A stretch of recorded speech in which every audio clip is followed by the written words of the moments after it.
So good morning, my name is Rebecca and I work for the Greater Vancouver Shelter Strategy, and we are happy to be able to present this morning Housing First for Shelters and Outreach. There's a couple of different things that we'd like to be able to achieve today. The first is to be able to give you an introduction and an overview of Housing First principles. We'd also like to assist you in understanding where this information can fit with shelters and outreach. In these conversations, I want to be able to recognize that for some organizations, in considering Housing First, there's likely going to be some kind of journey, and there may be a phase of transition. And so some of the conversations that we'll have talk about where some of those stepping points may be and where there's the capacity to be able to move forward and actually be able to incorporate some of this thinking into your existing operations. In doing that, we'll also have a look at what it means to deliver case management under a Housing First perspective. We hear a lot about what are the principles of Housing First, but success in Housing First is also dependent on how we engage with the people that we're working with. And so understanding these principles is very important. And finally, I'd like to be able to provide you with some additional resources that will allow you to explore them further with your organization and also delve deeper if you're actually preparing to be able to implement Housing First in your own organization. So, what is Housing First? For those of you who may be unaware, Housing First actually began in New York with a man by the name of Sam Tsimbaris, and he had this idea as he was working with those who were homeless. He'd spent quite a lot of time in the sector and recognized that in his conversations with people, one of the most common things that they said that they wanted was housing. And they were typically interested in housing before they tried to deal with some of their other issues, things like mental health or addictions or those types of things. They wanted to be able to have their housing first and have a safe place before they started to think about some of those other issues that they might be able to address in their lives. And out of this thinking sprang Housing First, this fundamental perspective that says that housing is a right and that people should be supported to obtain that housing and then be provided with the supports that they need to maintain that housing. And that's the fundamental and basic concepts behind Housing First. When we get into some of the details, Housing First has 5 key principles, and probably right out at the start I would note that particularly as Housing First is becoming more popular and it's this catchphrase that you're starting to hear, it's becoming a little bit common that sometimes you'll hear the term Housing First, but it may not incorporate all of these 5 principles that we're going to work through today. It's really important to recognize that I haven't defined the definition of Housing First. Instead, it has been defined by those who created the program and have said, this is what is necessary to achieve the success that we have seen.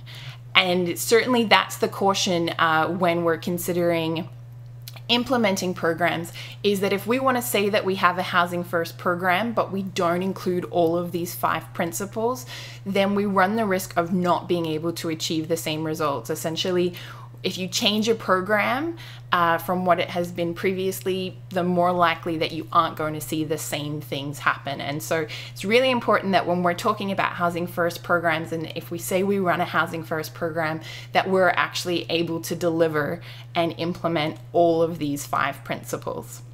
So the first principle that we have is immediate access to housing. What does that look like? That looks like housing an individual exactly where they're at. So it means that it doesn't matter whether you have mental health issues, whether they're diagnosed or not, whether you're seeking treatment for any of your issues, exactly how you encounter someone on the street is where they can move into housing. That is the perspective that Housing First takes, and it says from there we can then help you move forward. But the first thing we're going to do is to move you into a place. And beyond that, requirements in terms of participating in a Housing First program are very limited. There are two that exist. The first one is that they need to be able to hold a lease. So this is a rental agreement. This is someone being able to obtain a house and maintain that relationship with a landlord. So they do need to be able to do that. In addition, they need to be able to agree to meet once a week with someone from the Housing First team.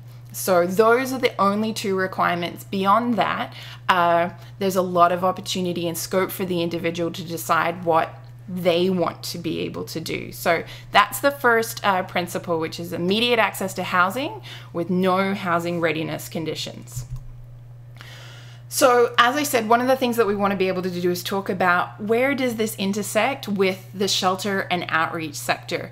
The first thing that I want to be able to acknowledge is that particularly within BC, we have quite a substantial shelter infrastructure. In the Lower Mainland, the shelter system and the outreach system is still going to be one of our primary engagement sites with the homeless sector. That's still going to be one of the most common ways in which we encounter homeless people. And so we want to make sure that we have effectively incorporated shelters and outreach within a Housing First approach. We don't just want to say, look, we have no use for this existing infrastructure. We want to be able to recognize that there's a legitimate role for shelters and outreach to play. What does that look like? It might mean that we change some of how we think about our shelters, for example. One of the things that we currently do is sometimes think of our shelters as a stabilization place. We say, look, come into the shelter, get some sleep, eat some food, get some rest, and start thinking about what you're wanting to do, but take some time in the shelter before we think about moving you into housing. Housing First actually says that we would like to be able to allow the person to do all of those stabilization things in their own home, in their own space that they control, that they have the ability to have choice about from the very beginning. So rather than asking them to spend time in sometimes busy, noisy shelters where they have to share rooms, interact with people who can be difficult, they have the opportunity to start their stabilization in their own space in a way that makes sense for them. So that's one of the first things that we might think about, is that we don't necessarily expect people to stabilize in our shelter systems before we move them into housing.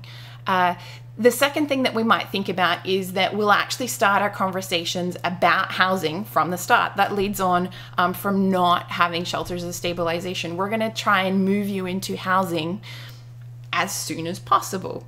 We recognize that that may take time. There may still be situations where we do need to have people in our shelters while we're searching for housing, but it does mean that that's the focus. The first conversations we're having with people is, we'd like to get you housed.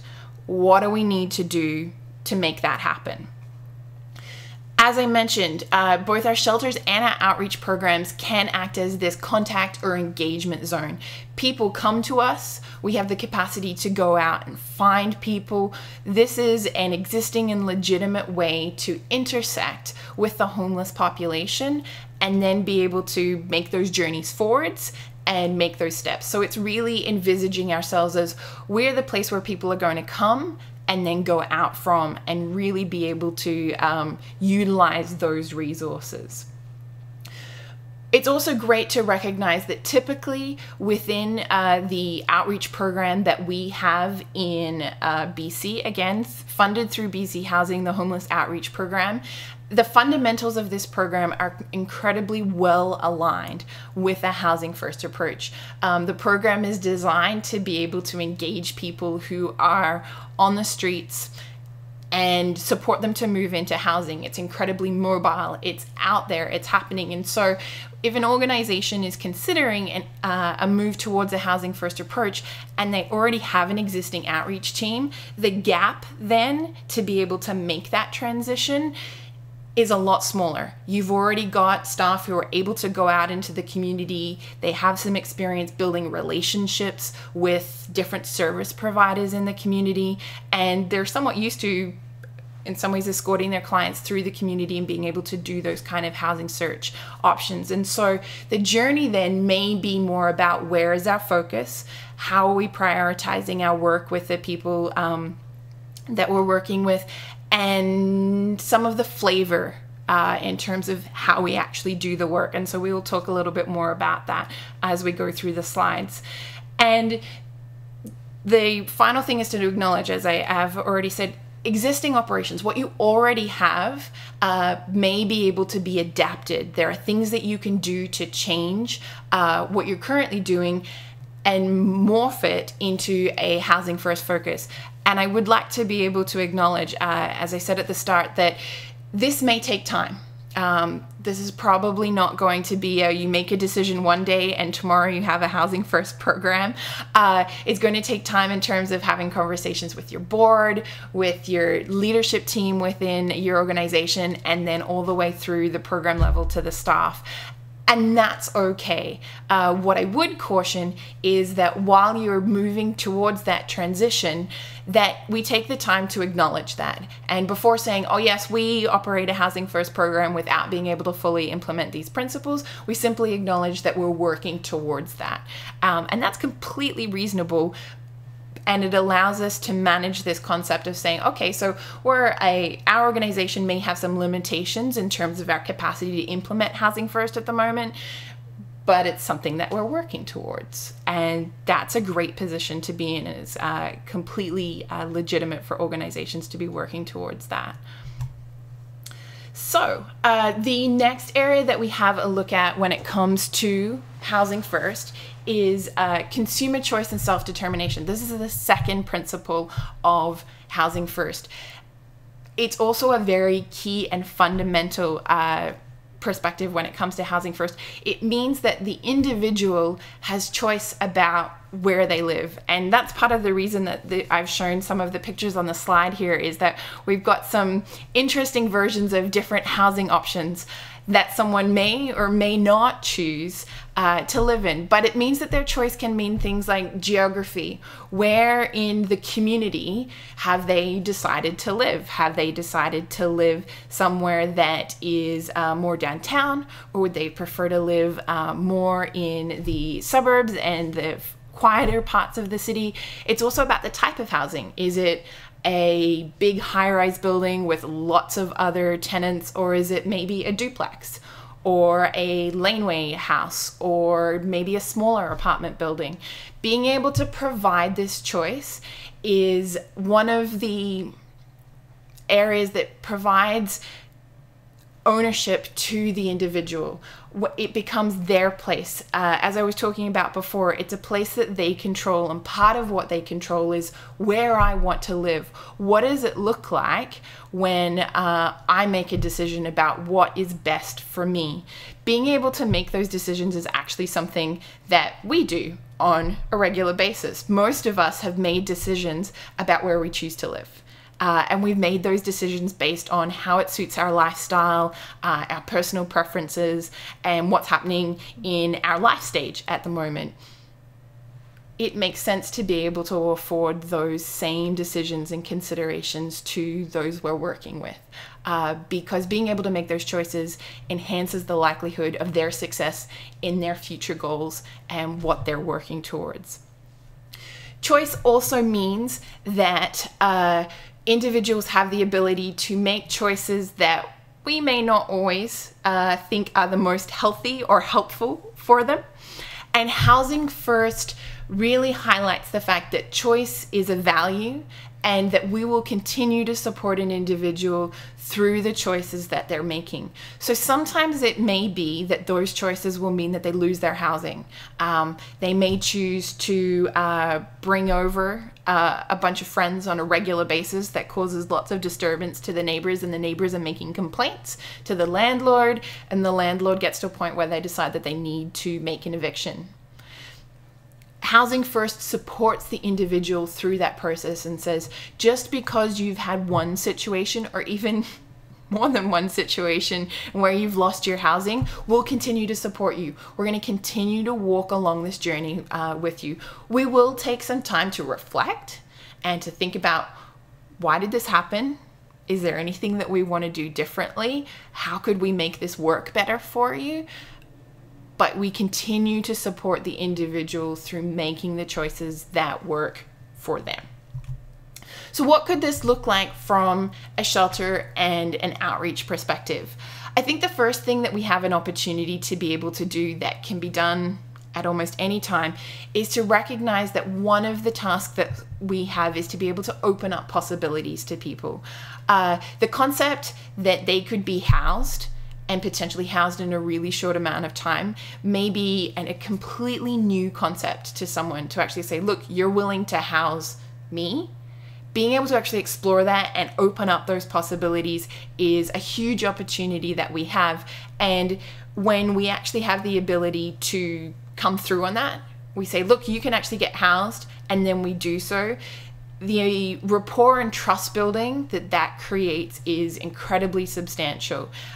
Someone has the opportunity to potentially experience housing for the first time in a very long time.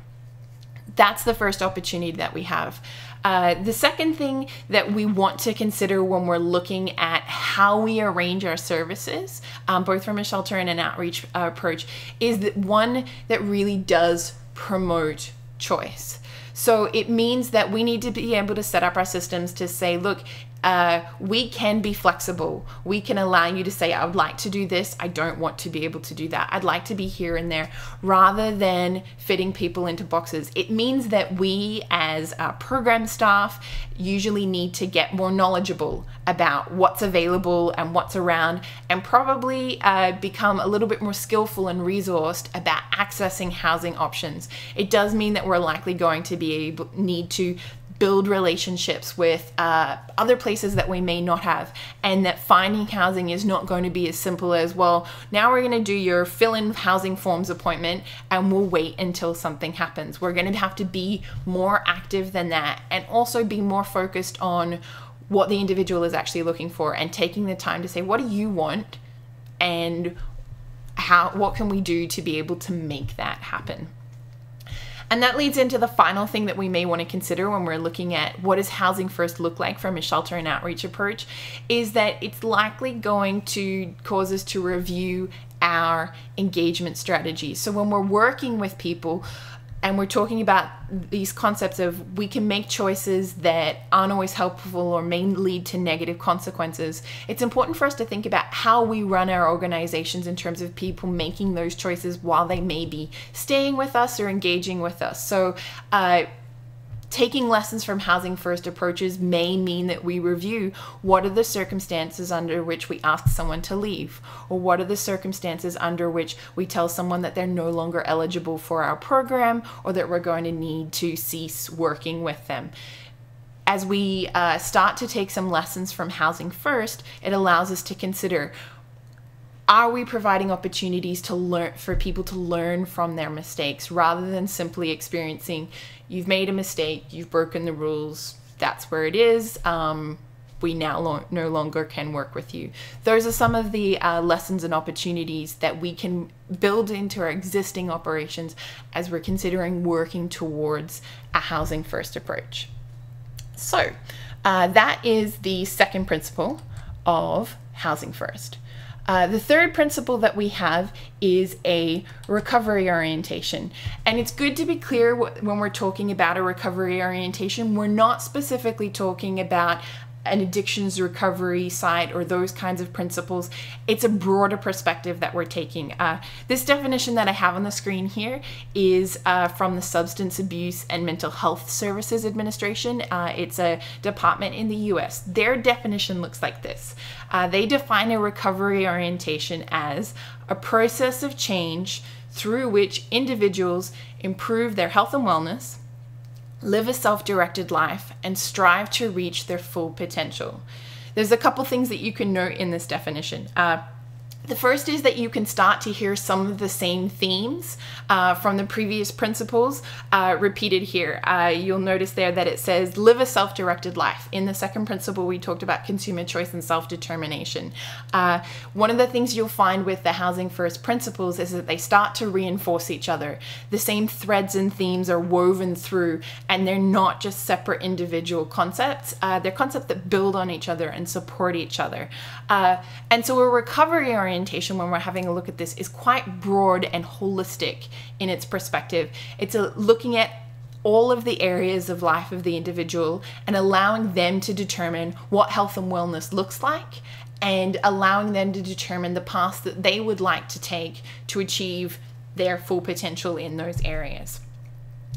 If we go into a little bit more detail about what that can look like, it can cover areas like their health, managing their, as it's described here, diseases, as well as how they live in physically and emotionally healthy ways. So taking that, again, broad perspective of health, all areas of health defined by the individual. How does the individual say that they need, what they describe as to what they need to do to be well and healthy? That's what we're having a look at.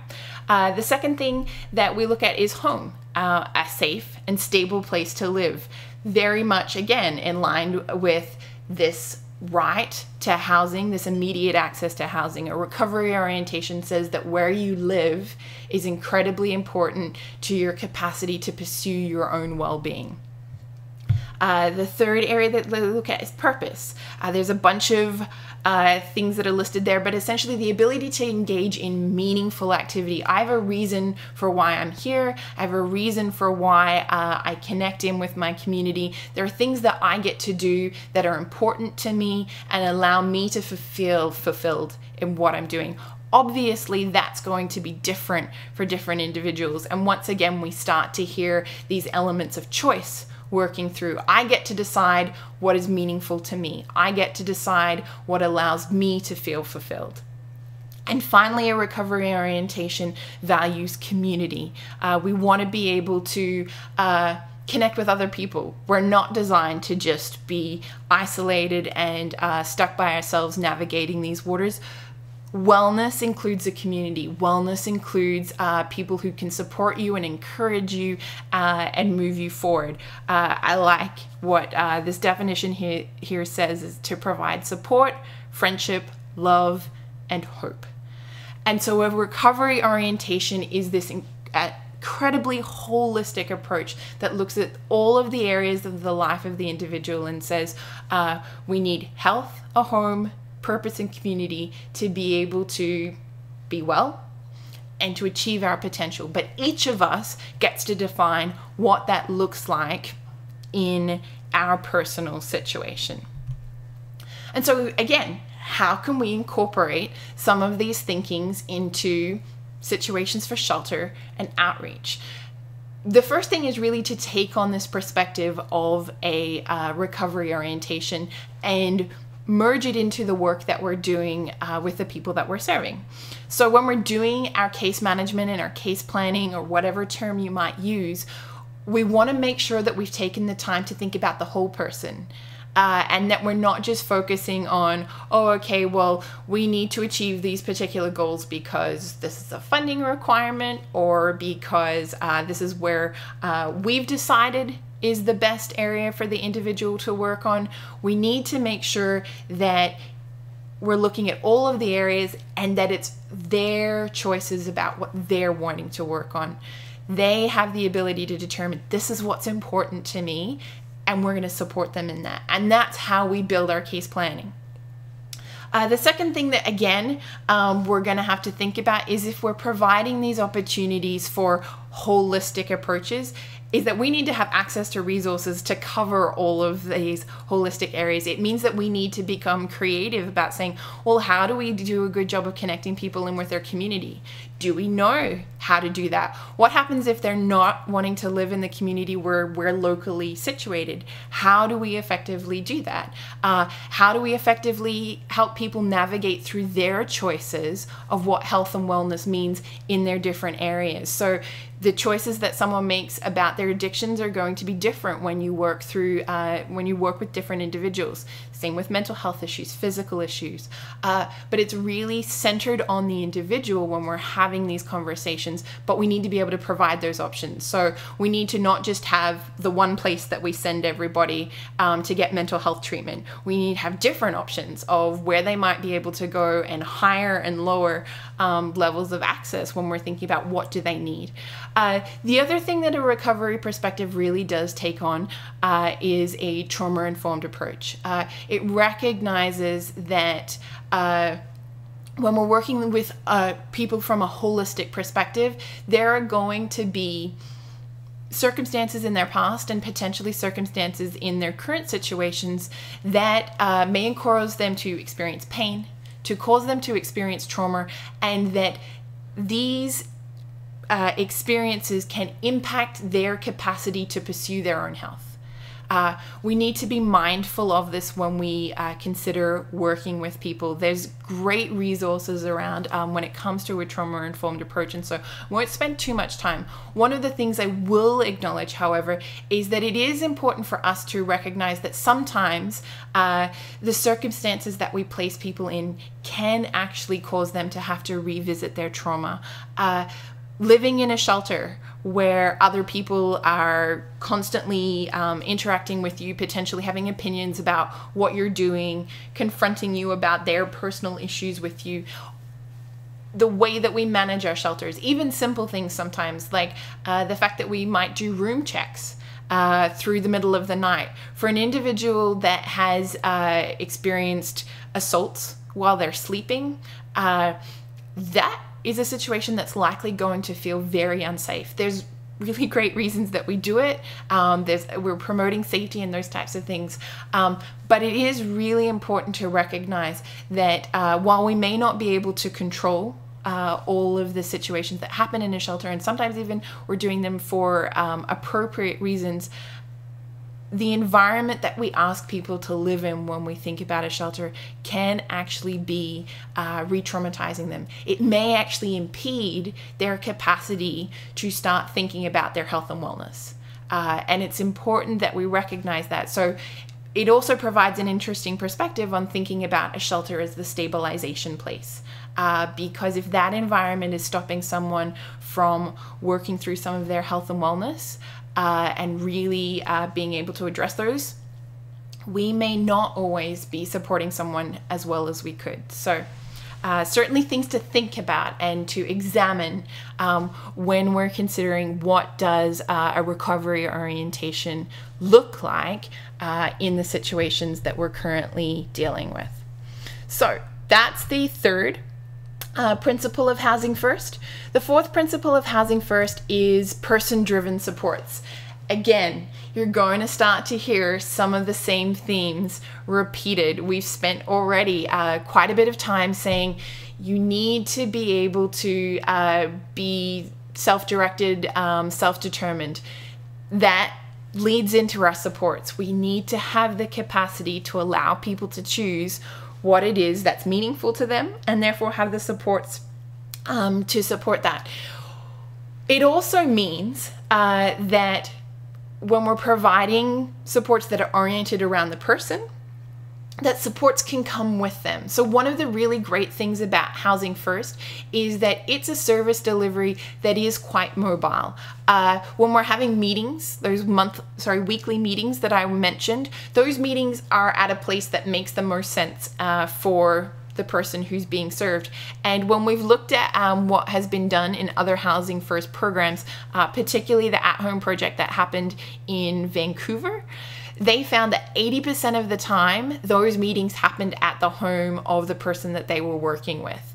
And so recognizing that when we're providing supports, it's not just about saying you're coming to our office or you're coming to our building, or supports can only be provided while you're living in our building.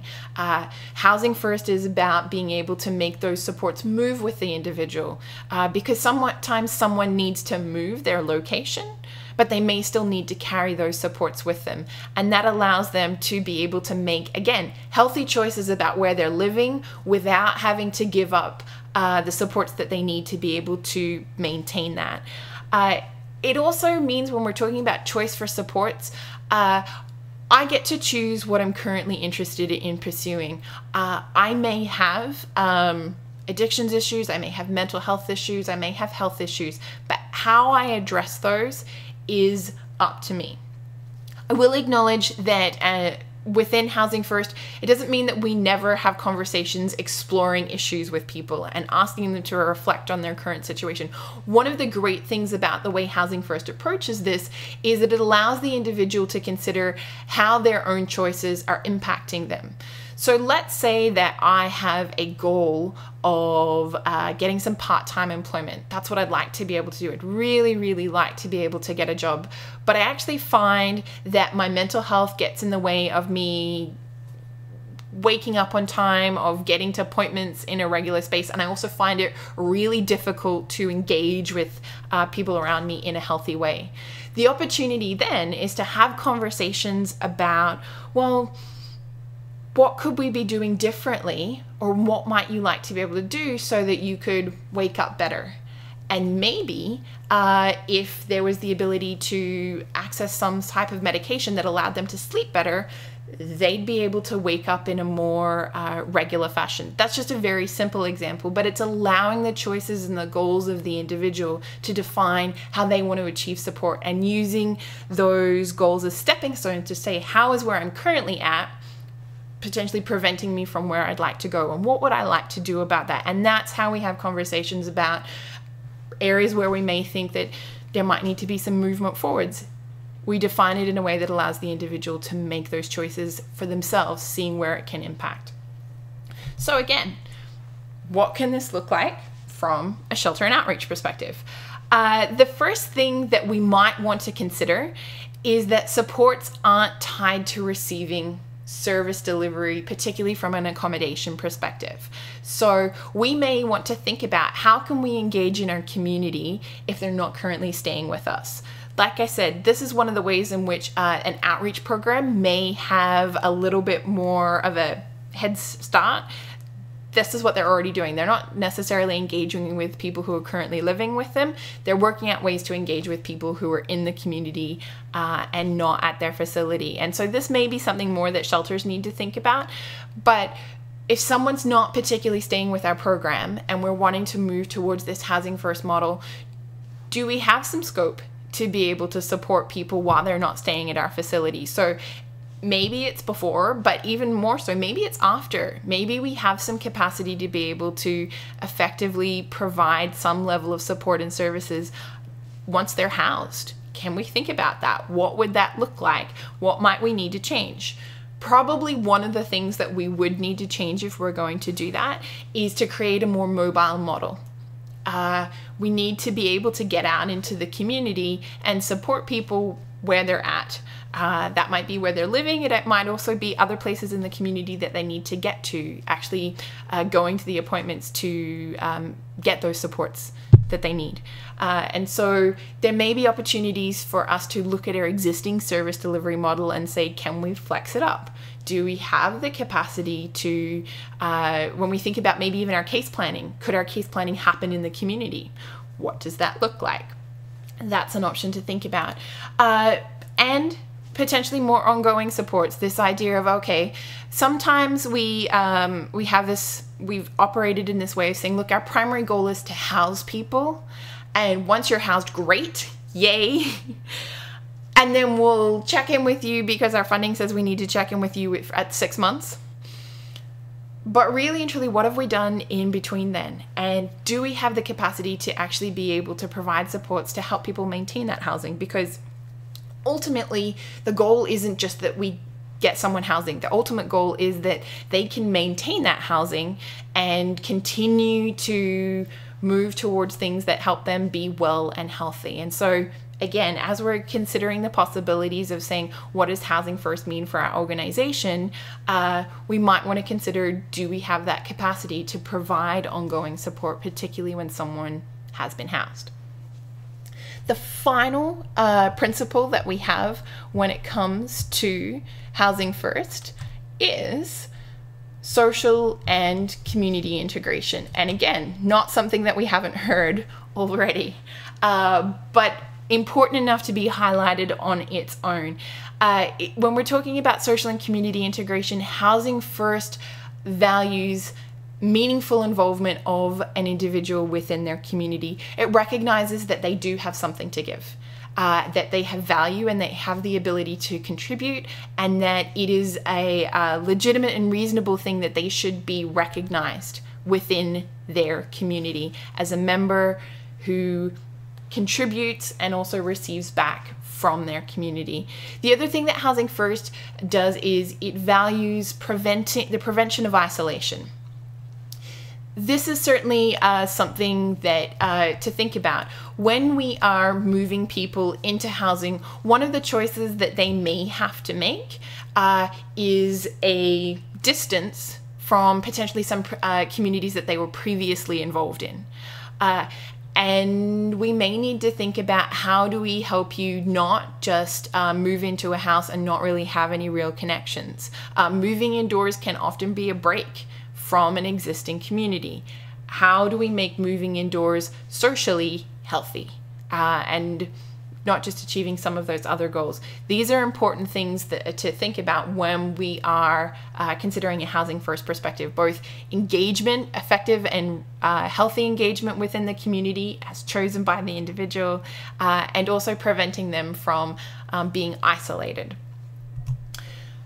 When we think about this from a shelter and outreach perspective, how can we take some of the learnings into our existing operations? One of the things that we might need to recognize is that we need to encourage people to find community outside of our organizations. I think one of the things that we talk about is people come here or stay here because they have community. They have staff that they know, they make friends within the shelter, these types of things, and they become drawn to the communities that we have created within our organizations.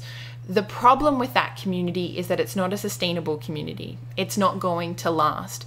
And so it's really important that we put a lot of focus on saying, where are communities outside of our organization? How do we help people connect in with communities that will support them and help them achieve their goals, but that will last if they're going to move into their own housing? It's important that we support people in finding communities outside of our organization if this is not going to be the place that they end up living. Otherwise, we do run the risk of setting people back. The loss of community may substantially impact their ability to maintain their housing. We're potentially setting people up to fail if we cause them to focus too much on what we can provide in terms of community. One of the other places that we have to work within our shelter and outreach operations is to value existing connections that an individual has. There are sometimes connections that may have been broken but could be repaired, and that these would be incredibly healthy connections. It's also good to recognize that there are some connections that may sometimes look unhealthy, but are also supporting the individual in some way to be able to sustain the life that they currently have. We need to be able to find places where there are helpful supports, and typically there's this term that is floating around called natural supports. Where are the people who naturally pop up that can be helpful and encouraging to this individual? Sometimes even before we look at the more structured support services, yes, we can get someone connected in with mental health supports or community supports of existing organizations, but if we have the opportunity to provide, connect them with support that they would naturally identify with, that's incredibly beneficial for the individual. And the final thing that we might want to think about when we're considering learning from Housing First when it comes to shelter and outreach is that we seek to create environments that aren't stigmatizing or isolating. One of the things that can happen within our facilities is that the people who walk in and out of that building are identified and labeled. That's those people, the homeless people who live in that shelter, and before they've even approached a person, there are ideas and perspectives about who they are and what they're like and how they should be treated. And so it's important that we consider how we engage in our community, and recognizing that while the buildings that we provide are helpful, sometimes they can cause people to experience further marginalization because they're associated with our building. What can we do to be able to limit that? It's also something that is interesting to consider from a Housing First approach when we're actually housing people. One of the considerations that Housing First recommends is not housing too many people in the one building. Typically, they recommend housing about 20% of the occupants as Housing First clients within any one building. The reason for this is to prevent some of the stigmatization that individuals might experience. It also may impact the landlords to have this huge influx of slightly higher needs people, and that's certainly something that needs to be managed to prevent the burden on landlords. But if there are too many of the same types of people, then once again it can be easy for them to be labeled as, well, that's the building with those people, you don't really want to go there. If there's less of them, it's much easier for them to blend into the community, to just be a regular person who's living in a regular apartment, who has neighbors and engages within that particular situation, and not someone who walks around with immediately identifiable labels that impact how people treat them. So those are our 5 principles that are associated with Housing First. To do a brief run through them again, we've got immediate access to housing, consumer choice and self-determination, a recovery orientation, person-driven supports, and social and community integration. And if we're looking to be able to pursue a Housing First approach, we do want to make sure that we're able to incorporate all of these principles within our practice. So we spent some time talking about what I like to call the what of Housing First. We've talked about the principles of Housing First, but it is really important to recognize that it's not just what we do, it's how we do it. And there are some very specific elements, practices, ideas that are involved in how we implement Housing First that really do have a substantial contribution to the success that Housing First has seen throughout its time in operation. And so I want to give you an opportunity to review some of these things. So in line with some of the themes that we've already mentioned about Housing First, even though I'm going to present each of these elements to you as separate individual elements, they're not intended to operate independently. They're all you're going to start to hear some of the same themes again, and they're intended to reinforce each other. Each of these has contributions to help us work together and understand how we practice our case management and our engagement with the people that we're working with. So the first area that I want to start with is assertive engagement. And there are 3 things that we would consider and highlight when we're talking about assertive engagement.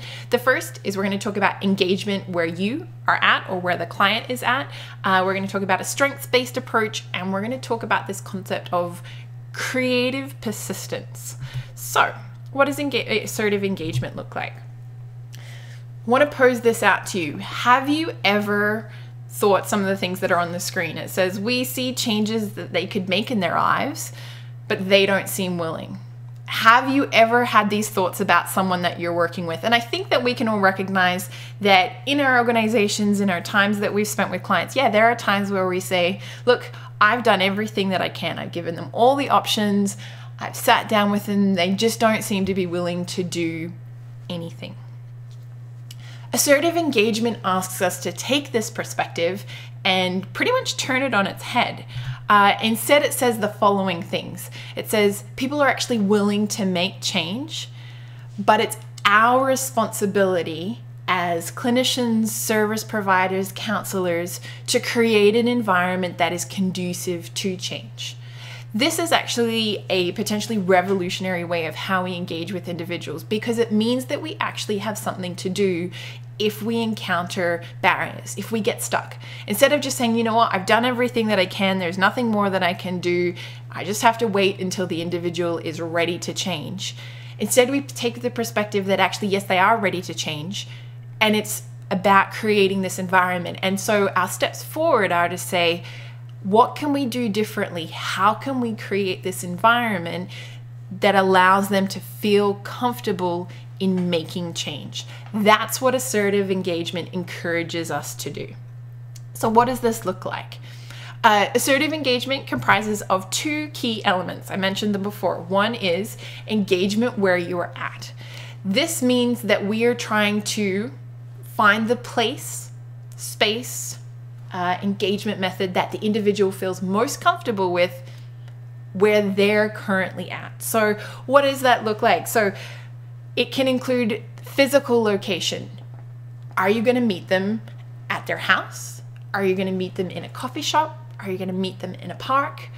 Are they going to come down and visit you? What makes the most sense for them? Where do they feel most comfortable? It might also include how noisy the environment is or how quiet the environment is. Maybe they feel uncomfortable having you in their house, but they still need a private space to meet. So maybe the coffee shop is not going to work because too many people can overhear their conversations and they don't feel safe and comfortable. The focus is on finding a space that makes them feel most comfortable to have a conversation, to share who they are. Physical location of where they're at. It also means their current mindset. Where are they today in terms of how they're thinking? Did they have a really late night last night and they're absolutely exhausted? That might mean that maybe today's not the day to do the big change conversations and explore difficult subjects and topics. Actually, it might also mean that there's times of day that are better for them. That maybe it's better to meet in the afternoon rather than the morning, so that you're mirroring when they're most productive or alert or able to do work. It might also be that today's a really bad day in their week. It's just been a really, really chaotic, crazy week, and they're just not able to dedicate the time to investing heavily in themselves or what they're wanting to do. And so sometimes it means that even in your weekly meetings, they might look short. Sometimes it might be, hey, we're checking in, we're touching base. Is there anything I can support you with? But it's actually more of a 5 to 10 minute conversation rather than what would more typically look like an hour, because that's where they're currently at in their headspace. It's also about what they're ready to change. So instead of imposing what you think they should be willing to address, where are they currently focused on in terms of what they need to work on in their lives? Taking advantage of that, working with that, allowing, again, the individual to define what's important to them. Engagement where you're at can also talk about our own approach. For myself personally, when it comes to how I approach things, I'm a reasonably structured person. If I have a meeting with someone, I can like to have a list of what we're talking about, and I like to be able to work through that list and get to the end of it, and then we can have time for like freer conversation and additional things. That's how I work. But I recognize that if I'm going to work with someone who is actually more flexible and needs to have less structure in their conversations, I need to be willing to adapt to that. Something when we're talking about assertive engagement that we need to recognize as service providers, sometimes engagement where you're at means that I need to change what I'm comfortable with to provide as much comfort and support as possible to the person that I'm working with. I may need to adapt how I work to be able to best support them. This engagement where you're at also helps us to, as I said, address the situations when we experience roadblocks. So when we come up against something and it's just not working, we actually have a strategy. And the strategy is to explore, well, how could we make you feel more comfortable? What do we need to change for this to actually work? If we're struggling meeting at a regular time? Is it the time? Is it the place?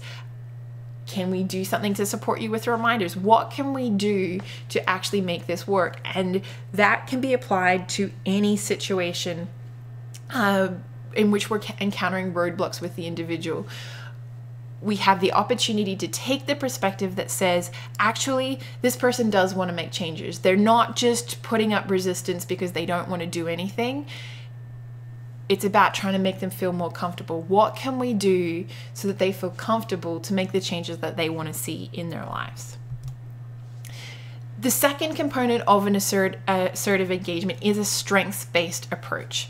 And when we take a strengths-based approach, on some level, I feel that these terms have been used regularly. We hear them. We hear this idea that, oh, you should use a strengths-based approach. It's a best practice. It's a good thing to do. And sometimes we pay lip service to this idea of saying, oh, okay, we know that everyone has strengths and resiliency and yay, but we don't necessarily know how to apply it. And when we're talking about assertive engagement, a strengths-based approach says that we're going to take the skills and the resources that people have and actively use them to build the plans that they have for their own lives. This can be incredibly empowering. The first thing that it recognizes to the individual is that they have specific values. They have things that they can contribute, and that may be the first time that they've had an opportunity to recognize those things. The second thing that it does is that it actually provides a platform on which to build. Each person is going to need to move forward in achieving their goals, and by recognizing their strengths, you actually lay the foundation for saying, this is what you can use to help move forward in the things that you're trying to achieve. How can we use this particular strength that you have to help you achieve your goal? And it gives them a platform for essentially enhanced independence. They now have the ability to say, these are the things that I'm good at. These are the assets that I have. And they start to learn and practice. How can I harness these things to actually help myself achieve what I'm wanting to achieve? It becomes less dependent on what we as service providers need to give the person, and they have more capacity to take it on themselves. And when we're taking a strengths-based approach, we really do want to encompass everything that the individual brings to the table. So, as I said, it might be resources that they have connections with. That's potentially a strength. Skills that they've developed along the way. It could also be experiences and learning that they have. Identifying these in clear and practical ways, and then helping the individual work through, how do we build this into the case planning? How do we take these strengths, harness them, allow us and use them to allow us to take steps forward? Certainly, this is something not to take lightly, and as I was referencing before, we were talking about the strengths of community, and it's really important that when we're looking at a strengths-based approach, particularly in this time of transition, that we don't overlook strengths, because if we do, we may inadvertently remove someone from a resource or something that is helping to sustain them that we aren't replacing. As I mentioned, the situation of someone maybe in a community that's not quite as helpful or as hopeful as we might like, but on some level they're supporting that individual. If we move them inside and don't connect them to community, we may have actually taken them away from a strength that is actually helping to sustain life as they currently know it. So really taking the time to, as comprehensively as possible, identify what the person brings to the table is going to be necessary to make sure that we're also not taking away resources that they may have otherwise had. Assertive engagement, while focused on the needs of the individual and really defining our engagement by what makes the most sense to them, is bounded in something that is called therapeutic limit setting. It's important to contrast therapeutic limit setting with just limit setting. We all know what limit setting looks like. Limit setting is things like, oh, this is your curfew, you need to be in by this time. If you're not in, you're going to be asked to leave. This is, you have to do your homework, your assignment is due tomorrow, hand it in. That's the way that is. That is limit setting. We all have experience with it. Therapeutic limit setting, instead of it being about someone in authority imposing their will and decisions on someone who must follow them, it's a far more dialogue-based situation. The way that we develop limits is based on what is helpful, what makes sense, what is reasonable between the two people who are working together. So if I am working with someone and I'm experiencing some challenging behavior, my conversations with them are going to look less like, you need to stop that or otherwise I'm going to stop having this conversation, and more of a dialogue basis. We're going to have conversations where I share about how behavior is impacting me, and the individual shares back about how the situation's impacting them, and we work out together what is a reasonable approach to this situation. How can we work together to say, you need to be looked after and cared for, I need to be looked after and cared for, and how do we do that in an effective and healthy way? And sometimes these limit setting practices can happen before we actually need to address the situation. We can think about what might we need to deal with, what might we need to work with, and how are we actually going to do those in an effective and healthy way. So therapeutic limit setting allows us to bound our practice. It doesn't say that everything is permissible. It still gives us an opportunity to address things as they come up, while highlighting the focus of the need to be defined by what makes most sense for the person that we're working with. So, as I mentioned before, one of the things about assertive engagement that really enhances its engagement within a Housing First context is that assertive engagement really does take this perspective of not giving up. If we are hitting roadblocks and we're saying, how do we find out what makes you most comfortable, it also recognizes that even when those roadblocks are, I've lost my housing, I am having difficulty contacting you, we're finding ways to have a creative persistence.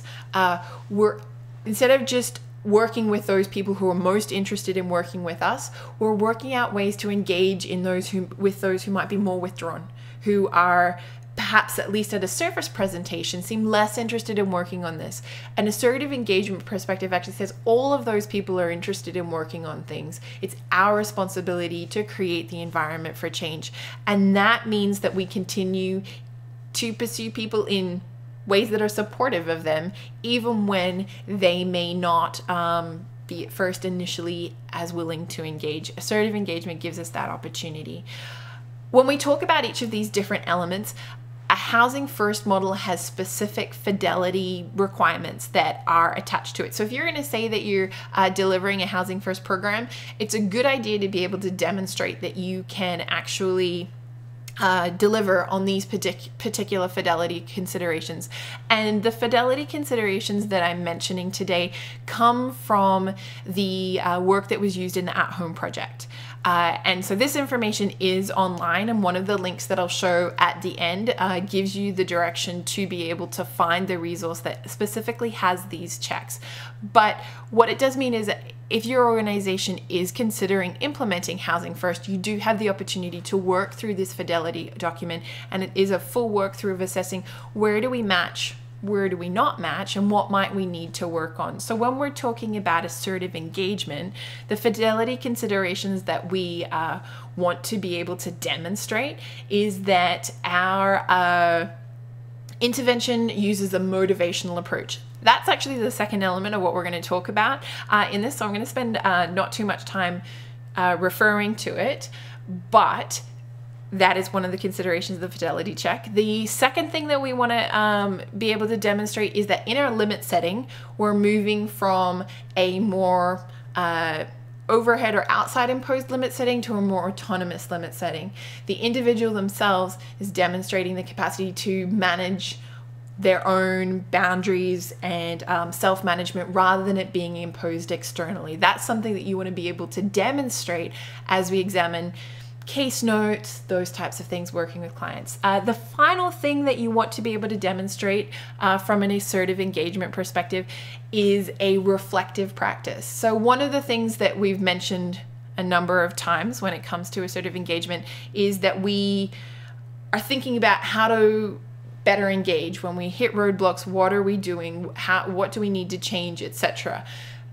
When we're looking at our practices, it's important that we can demonstrate that we have specific processes to go through to encourage this. It means that we're going to demonstrate different approaches in our case notes. It likely also means that we're going to have regular meetings and discussions with our teammates so that we can explore when we get stuck. And this is a real opportunity.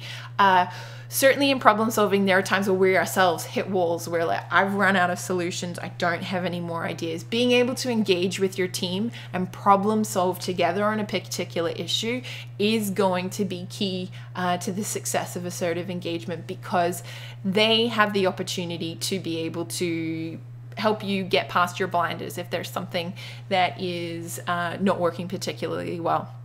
And certainly, this type of approach can be very effective. I've had the opportunity to share with some of the teams and to understand how this can work. And as a short story of what this can look like, one of the Housing First teams was working with a gentleman who experienced some reasonably substantial mental health issues, which included hearing some voices. And he had discovered that one of the ways that he could address this was by being able to play on a guitar really loudly. That's what worked for him. And so when they were considering housing, this was something that was actually incorporated into their thinking and practice. They did think about, okay, we're going to need a place that's a bit more soundproof than a regular place so that this can work. And so they thought about this, they moved him into an apartment, and they thought that they'd done a reasonable job of thinking about, okay, what do we do about the soundproofing issue? But as it happened, the landlord started receiving complaints, particularly about late night or early morning noise. And it was this particular gentleman playing on his guitar really, really loudly. And so it did get to a point where they were starting to potentially face eviction, and staff tried to problem solve with the particular gentleman about what it could look like in his new place. And they thought about things like, well, what if we get you headphones? Could we get you headphones so that you can just listen to the noise rather than everybody having to hear it? But he felt that no, it was actually important for the noise to be in the space and to actually interact with that, and so that wasn't really an option.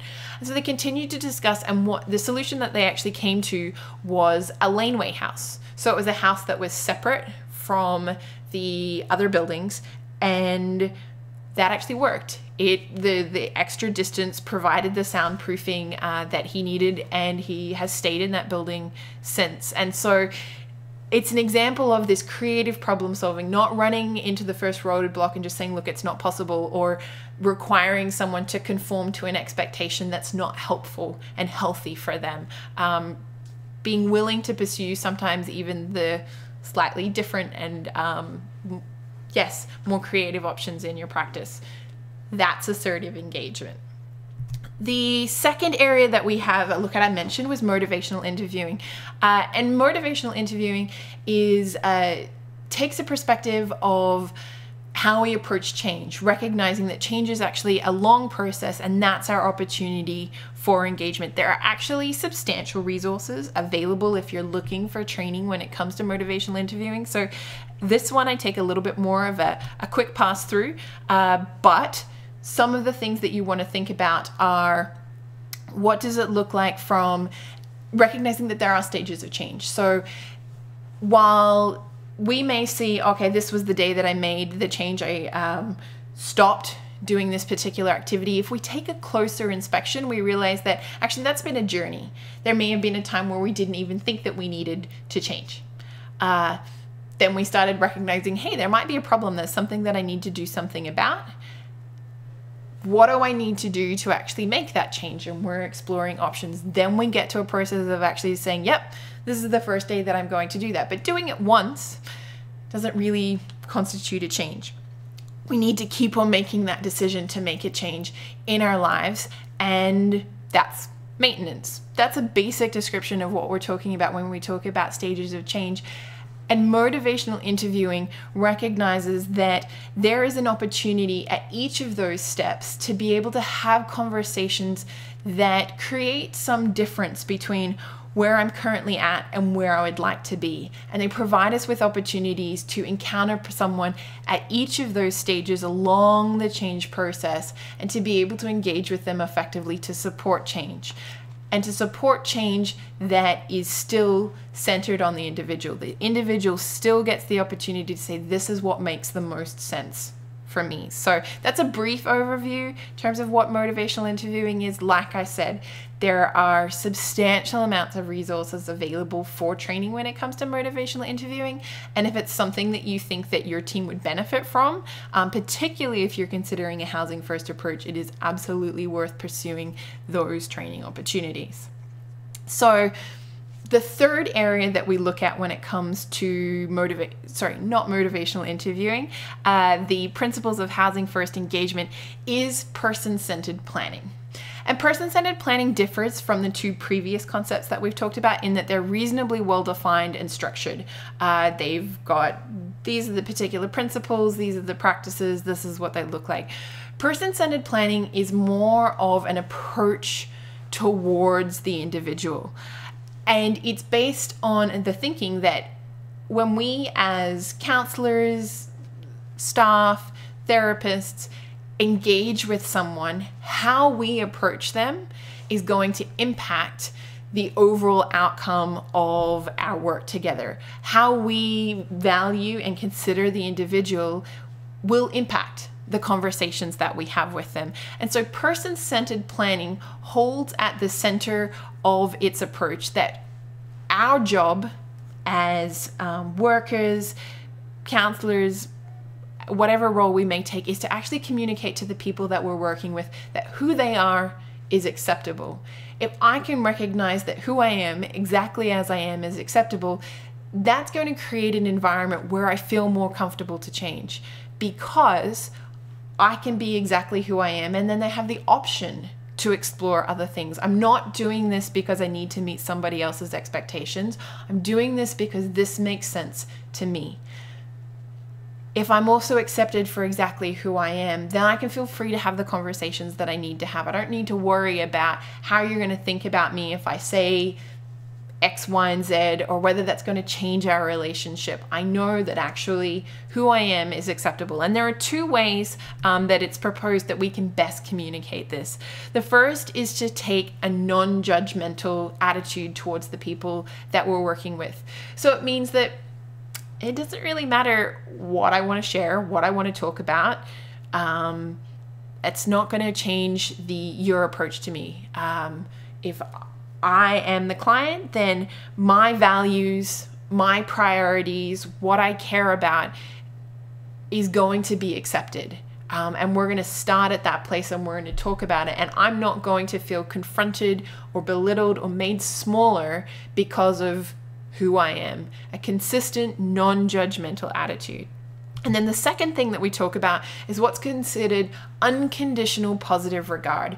And unconditional positive regard kind of in some ways has a bit more focus on some of those behavioral areas. It's saying no matter what I say, how I act, you're not actually going to change your value of me, your consideration of me, your willingness to work with me. Obviously, there are times when we need to recognize safety considerations. Doesn't exclude that. We have the opportunity to borrow from some of our therapeutic limit setting to be able to consider some of those situations. But an unconditional positive regard communicates, I'm not going anywhere. I am going to be here no matter what. And you can rely on me to be able to continue to value you, continue to tell you that you are someone who is worth working with. And that's an environment that encourages change. Sometimes one of the reasons that we're not willing to pursue change is because we don't actually think we're worth it. It's like, oh, I actually don't deserve to have a house. When we've talked to some of the Housing First participants, that's actually something that they've identified. I don't really even feel that I deserve to live in a place that's as nice as the one that I'm in. And so we have an opportunity to actually share with people, yeah, you are worth it. You deserve to be able to be in a better situation than you're currently in, and I'm going to be here to support you in that. That is the value and the strength that person-centered planning brings to this particular situation.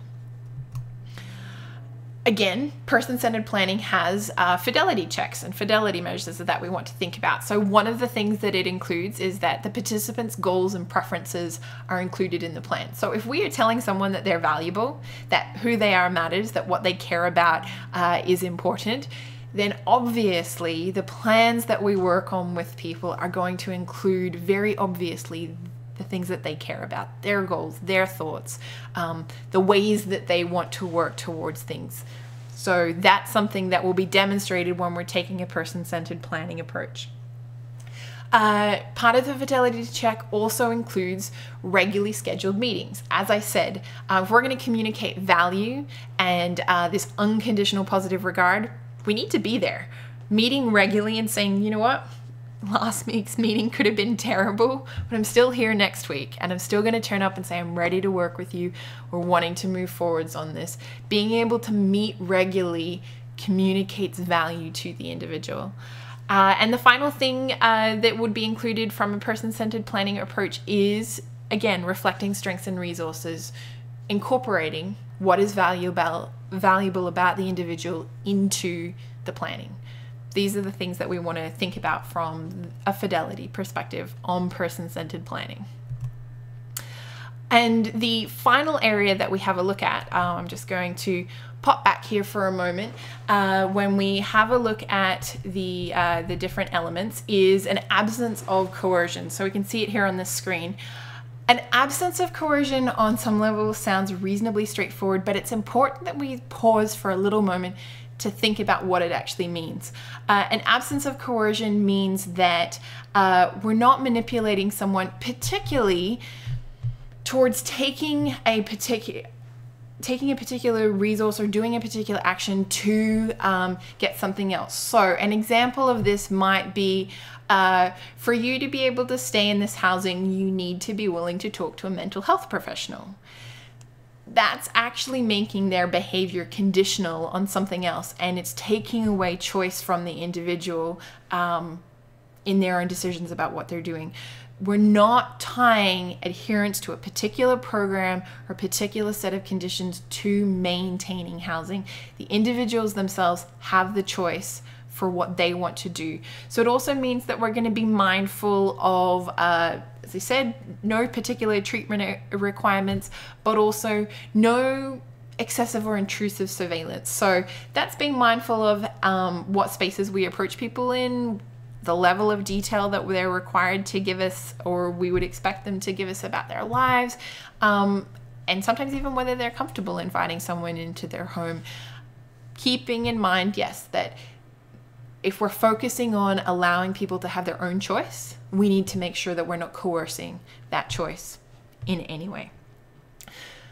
Those are the 4 key concepts that are associated with how we engage in housing first. So when we provide choice, we're also engaging in a manner that enhances that. When we're saying change is possible, we're engaging in a manner that really opens the doors for that. How we engage with people is going to be incredibly important to the overall success of Housing First.